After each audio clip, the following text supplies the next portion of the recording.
تفہیم القرآن، روزانہ ایک رکوع، ترجمہ و تفسیر کے ساتھ قرآن کو سمجھیں۔ سبسکرائب کریں اور جڑے رہیں۔ إِذْ يُغَشِّيكُمُ النُّعَاسَ أَمَنَةً مِّنْهُ وَيُنَزِّلُ عَلَيْكُم مِّنَ السَّمَاءِ مَاءً لِيُطَهِّرَكُم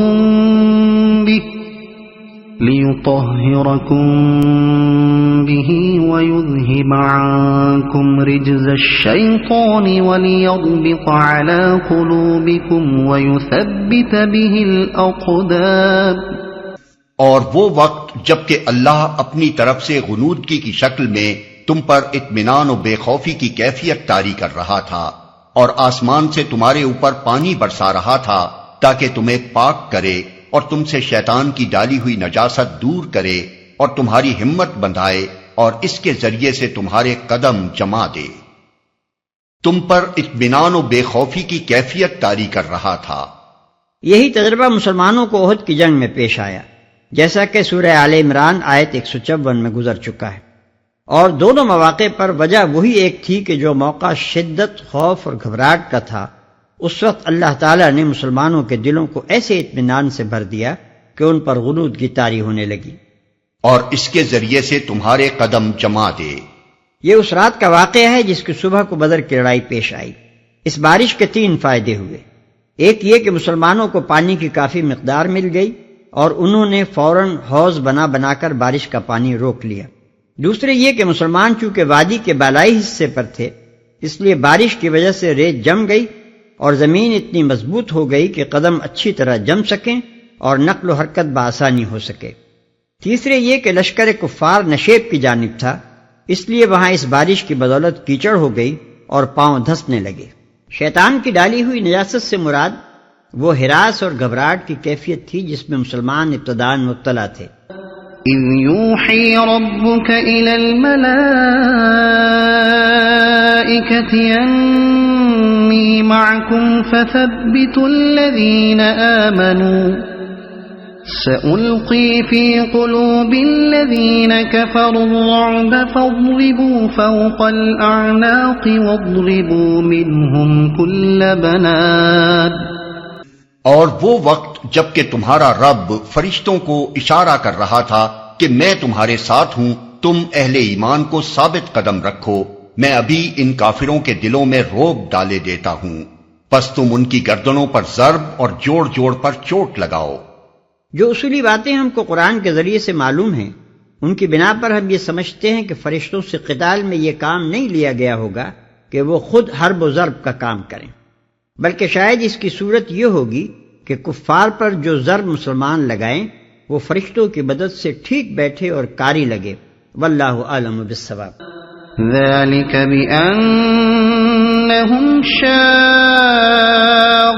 اللَّهَ وَرَسُولَهُ وَمَن يُشَاقِقِ اللَّهَ وَرَسُولَهُ فَإِنَّ اللَّهَ شَدِيدُ الْعِقَابِ۔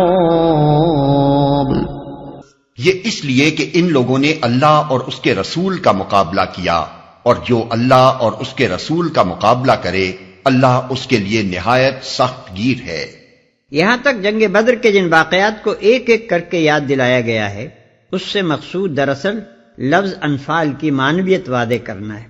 ابتدا میں ارشاد ہوا تھا کہ اس مال غنیمت کو اپنی جانفشانی کا ثمرہ سمجھ کر اس کے مالک و مختار کہاں بنے جاتے ہو۔ یہ تو دراصل عطیہ الہی ہے اور مؤتی خود ہی اپنے مال کا مختار ہے۔ اب اس کے ثبوت میں یہ واقعات گنائے گئے ہیں کہ اس فتح میں خود ہی حساب لگا کر دیکھ لو کہ تمہاری اپنی جانفشانی اور جرأت و جسارت کا کتنا حصہ تھا اور اللہ کی عنایت کا کتنا حصہ۔ ذَلِكُمْ فَذُوقُوهُ وَأَنَّ لِلْكَافِرِينَ عَذَابَ النَّارِ۔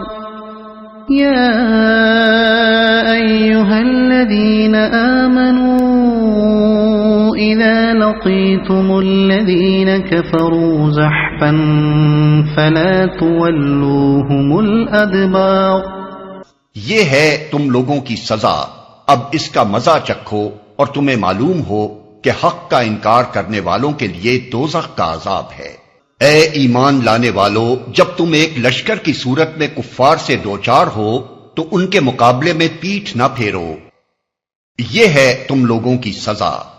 خطاب کا رخ حقائق کفار کی طرف پھر گیا ہے جن کے مستحق سزا ہونے کا ذکر اس سے اوپر کے فقرے میں ہوا تھا۔ وَمَن يُوَلِّهِمْ يَوْمَئِذٍ دُبُرَهُ إِلَّا مُتَحَرِّفًا لِقِتَالٍ أَوْ مُتَحَيِّزًا إِلَى فِئَةٍ فَقَدْ بَاءَ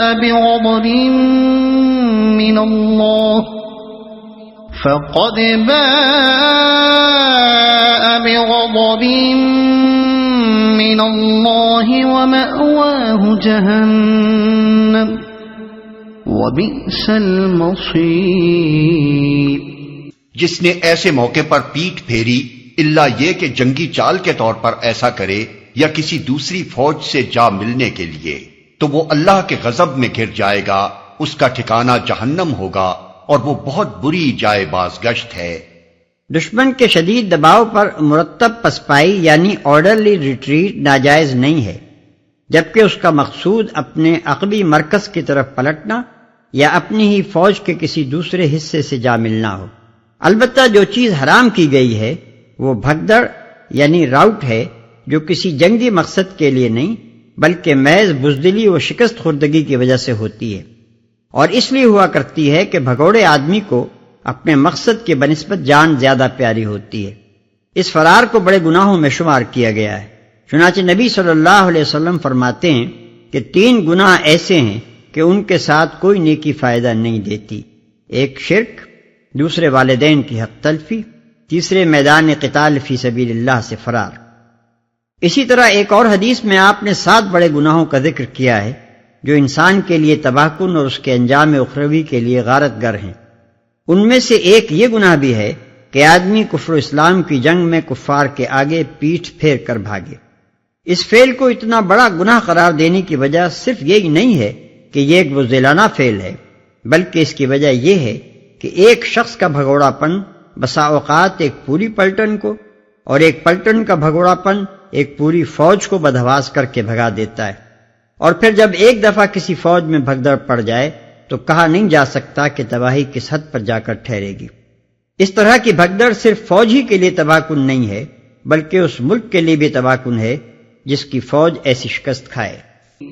فَلَمْ تَقْتُلُوهُمْ وَلَكِنَّ اللَّهَ قَتَلَهُمْ وَمَا رَمَيْتَ إِذْ رَمَيْتَ وَلَكِنَّ اللَّهَ رَمَى وَلِيُبْلِيَ الْمُؤْمِنِينَ مِنْهُ بَلَاءً حَسَنًا إِنَّ اللَّهَ سَمِيعٌ عَلِيمٌ۔ پس حقیقت یہ ہے کہ تم نے انہیں قتل نہیں کیا بلکہ اللہ نے ان کو قتل کیا، اور تو نے نہیں پھینکا بلکہ اللہ نے پھینکا، اور مومنوں کے ہاتھ جو اس کام میں استعمال کیے گئے تو یہ اس لیے تھا کہ اللہ مومنوں کو ایک بہترین آزمائش سے کامیابی کے ساتھ گزار دے، یقیناً اللہ سننے اور جاننے والا ہے۔ بلکہ اللہ نے پھینکا۔ معرکہ بدر میں جب مسلمانوں اور کفار کے لشکر ایک دوسرے کے مقابل ہوئے اور عام زد و خورد کا موقع آ گیا تو حضور صلی اللہ علیہ وسلم نے مٹھی بھر ریت ہاتھ میں لے کر شاہت الوجوہ کہتے ہوئے کفار کی طرف پھینکی، اور اس کے ساتھ ہی آپ کے اشارے سے مسلمان یکبارگی کفار پر حملہ آور ہوئے۔ اسی واقعے کی طرف اشارہ ہے۔ ذَلِكُمْ وَأَنَّ اللَّهَ مُوهِنُ كَيْدِ الْكَافِرِينَ إِن تَسْتَفْتِحُوا فَقَدْ جَاءَكُمُ الْفَتْحُ وَإِن تَنْتَهُوا فَهُوَ خَيْرٌ لَكُمْ وَإِن تَعُودُوا نَعُدْ وَلَن تُغْنِيَ عَنكُمْ فِئَتُكُمْ شَيْئًا وَلَوْ كَثُرَتْ وَأَنَّ اللَّهَ مَعَ الْمُؤْمِنِينَ۔ یہ معاملہ تو تمہارے ساتھ ہے، اور کافروں کے ساتھ معاملہ یہ ہے کہ اللہ ان کی چالوں کو کمزور کرنے والا ہے۔ ان کافروں سے کہہ دو اگر تم فیصلہ چاہتے تھے تو لو فیصلہ تمہارے سامنے آ گیا، اب باز آ جاؤ تو تمہارے ہی لیے بہتر ہے، ورنہ پھر پلٹ کر اسی حماقت کا اعادہ کرو گے تو ہم بھی اسی سزا کا اعادہ کریں گے، اور تمہاری جمعیت خواہ وہ کتنی ہی زیادہ ہو تمہارے کچھ کام نہ آ سکے گی۔ اللہ مومنوں کے ساتھ ہے۔ فیصلہ تمہارے سامنے آ گیا۔ مکہ سے روانہ ہوتے وقت مشرکین نے کعبے کے پردے پکڑ کر دعا مانگی تھی کہ خدایا دونوں گروہوں میں سے جو بہتر ہے اس کو فتح عطا کر، اور ابو جہل نے خاص طور پر کہا تھا کہ خدایا ہم میں سے جو برسر حق ہو اسے فتح دے اور جو برسر ظلم ہو اسے رسوا کر دے۔ چنانچہ اللہ تعالیٰ نے ان کی منہ مانگی دعائیں حرف بحرف پوری کر دیں اور فیصلہ کر کے بتا دیا کہ دونوں میں سے کون اچھا اور برسر حق ہے۔ اگر آپ کو یہ ویڈیو پسند آئی ہو تو اسے لائک کریں، دوسروں تک پہنچانے کے لیے شیئر کریں، اور مزید ایسی ہی معلوماتی ویڈیوز کے لیے ہمارے چینل عبد المالک ہاشمی کو سبسکرائب ضرور کریں۔ نئی اپڈیٹس کے لیے بیل آئیکن دبائیں تاکہ آپ کو ہماری ہر نئی ویڈیو بر وقت مل سکے۔ آپ کی حوصلہ افزائی ہمیں مزید بہترین مواد بنانے میں مدد دے گی۔ شکریہ۔